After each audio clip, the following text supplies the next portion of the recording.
High Court will early next week rule on whether to stop Parliament from passing the Finance Bill 2023 into law.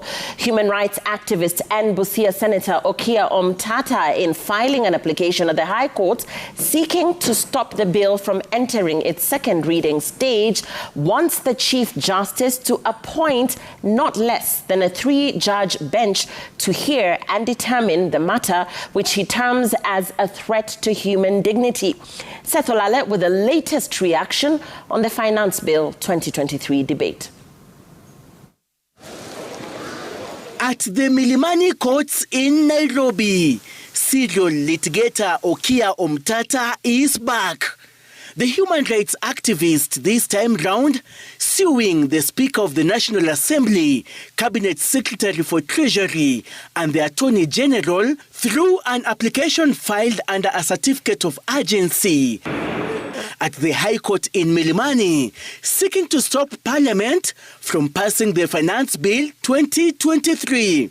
The power to impose tax is not absolute.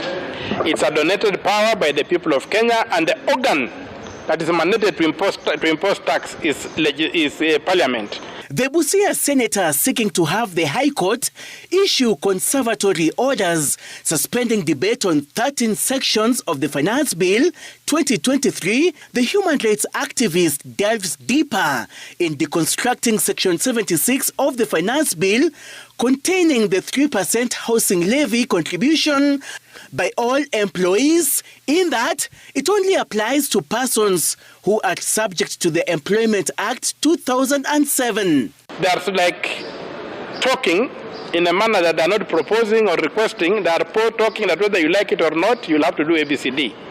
So that power does not reside with the president or the cabinet.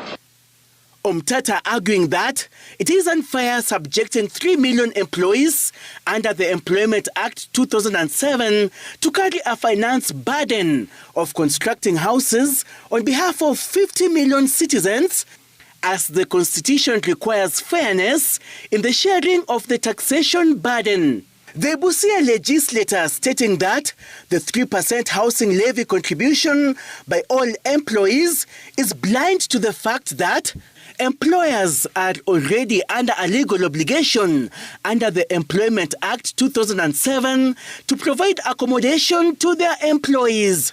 The human rights activist telling the court that the Finance Bill 2023 contravenes Articles 160 and 250 of the Constitution, which forbids the state from interfering with salaries of members of constitutional commissions and holders of independent offices.